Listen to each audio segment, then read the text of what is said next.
remember the first time you heard a really good story?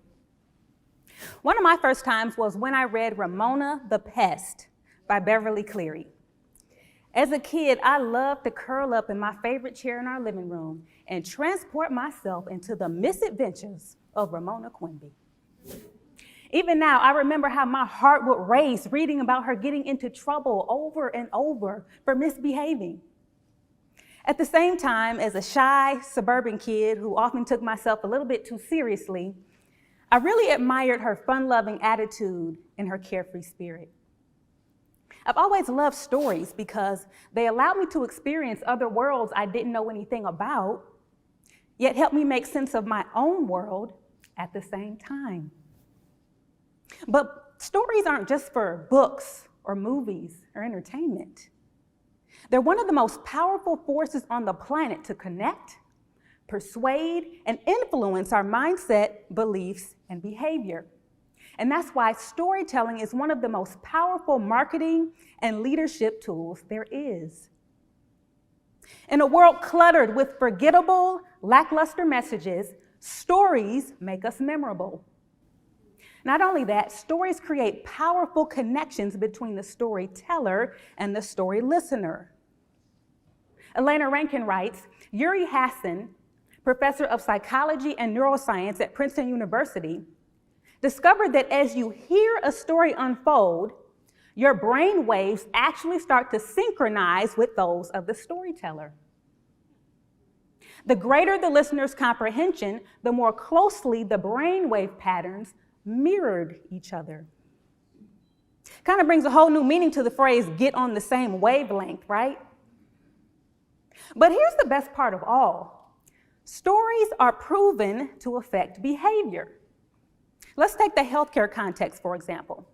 Melanie Green, a communication professor at the University of Buffalo, says that people are more likely to make changes to their lifestyle and health habits if they see a character they relate to making the same change. And so, if you've ever wanted to get anyone to do anything, you would do well to learn how to tell better stories. Yet too often we're telling the wrong stories, or we're not telling them at all, and in effect we're wasting our time and our precious dollars on programs, campaigns, and initiatives that sorely miss the mark. Well, I've been studying stories since I was a kid, and I've been bringing them to life for more than a decade as a professional corporate marketer. And today I want to show you the easy way to create your own stories that connect, persuade, influence, and break through all the clutter. So let's start at the beginning. Number one, the problem and the pursuit. The problem and the pursuit. You know, I believe the worst story of all is the one that is told too soon. And truly, this is a very common mistake that aspiring storytellers make. We launch into a story and don't know the first thing about who we're talking to. Before you're qualified to tell anything, you must deeply understand your audience's problem and pursuit. Their problem is where they are right now. It's the issues that they're facing in their current state and how they feel about it. Their pursuit is where they want to be. It's who they want to be, and it's how they will feel in this future perfect world. Business development expert and LinkedIn top sales influencer Liz J. Simpson knows a little something about understanding her audience's problem and pursuit. To create messages for her email marketing, her website, and her social media content, she listens to her clients and then begins to extract specific elements from what they've said and infuses it into her language and her visuals. The effect is a resounding, "Girl, how did you do that?" Because every time I see something from you, it feels like you're talking directly to me. Now, how did she do it? Simply because she's taken time to understand her audience's problem and pursuit. Now, how did she get that understanding? Well, it's because she's living out a very powerful storytelling principle, which is this: good story listening always comes before good story telling. And so, number one, if you want to tell a good story, you have to understand your audience's problem and pursuit. Number two, you have to be able to paint them a picture. You have to be able to co-create a reality that shows you understand the problem, yet hints at a better future. To do this, you'll need a specific person, a specific challenge, specific imagery, and specific feelings. Did I mention you should be specific? Now, specific doesn't mean long and drawn out. It just means you want to include some distinguishable characteristics that your audience can relate to. It's the reason why Nike's ads with LeBron James don't include a bunch of close-up shots of shoes they're selling. They don't need to. They found the perfect person in LeBron James to represent a specific, relatable challenge, namely overcoming obstacles to beat an opponent. Then they utilize specific imagery to represent a specific progression of feelings like defeat and discouragement to hope and victory and resilience.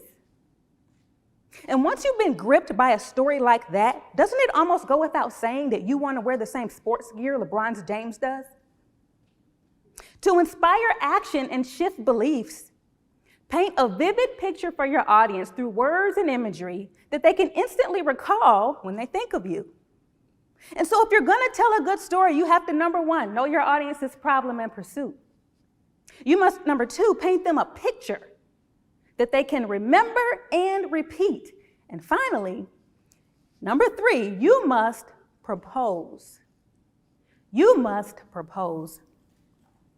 The year was 2004. I was a senior at Kent State University at the time, and my boyfriend was holding a get-together at his home, which I, of course, attended. And suddenly, when I least expected it, there were roses, there was music, and right there in front of all my closest family and friends, he got down on one knee, he pulled out a ring, and in an instant, all my little girl marriage proposal fantasies came true.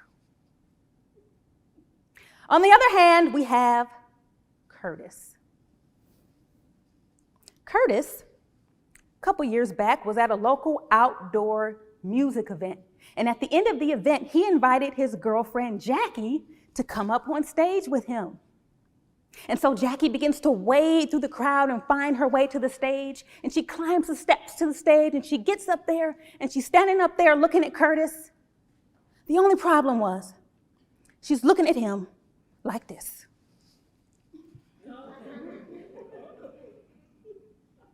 Undaunted, Curtis begins to pour out his heart. And he says, "Jackie, baby, I love you, girl." He says, "Jackie, baby, you've been like an angel in my life." He said, "Jackie, baby, the writing is all over the wall. I want to spend the rest of my life with you." And he too gets down on one knee and he too pulls out a ring and he says, "Jackie, will you marry me?" And right there, in front of all those people, Jackie looked him dead in the eye and she said, "I'm sorry, but no," and walked off the stage. This is the tension we stand in as marketers and leaders. Because we're constantly making proposals. Buy my product, try my service, come to my event, join my cause. And as much as we want to hear that enthusiastic yes, we're also pretty afraid of the rejection of no. I mean, let's be real, especially a public rejection like Curtis's, where despite your best efforts, your preparation, and your good intentions, it just fell flat. But this is the power of story. Because stories make proposals extremely appealing and stack the odds in your favor. First, stories help you get the timing right. How many of you know nobody wants you to propose marriage on the first date? But too often, we expect our audiences to commit too soon. Well-placed stories slow down the process just enough for you to build credibility and trust. It's the principle that New York Times bestselling author Gary Vaynerchuk talks about in his book, Jab, Jab, Jab, Right Hook, How to Tell Your Story in a Noisy Social World. The idea is to give before you ask and to give much more than you ask. Good stories position us to be givers before we expect to receive. Not only that, stories make proposals irresistible because they allow us to build connection. Stories masterfully infuse a human element into our businesses, our brands, and our programs that draws people in. So much so that by the time you do go in for the ask, like any good proposal, it simply feels like the next logical step. You see, stories are more than stories. They are the connective tissue that links you to the solution in people's minds. So that by the time you do present your solution or propose your offer, they say, "It's about time. I've been waiting for this." And once you've told your story, with all the confidence in the world, ask, invite, propose, shout it from the rooftops. Because by that time, if you found the right people, the next step you're suggesting is something they'll want just as much as you do. And so, tell more stories. In fact, tell your stories. It might be the details surrounding your greatest losses, your greatest wins, or the context in which you've learned your greatest life lessons that will paint the pictures, that will let people know you understand my problem and you understand my pursuit. Absolutely, I would love to accept your proposal. Then who knows, maybe your stories will serve a bigger purpose. Maybe they'll help someone find connection, community, and a little bit of fun, just like so many years ago, Beverly Cleary's stories did for me. Thank you.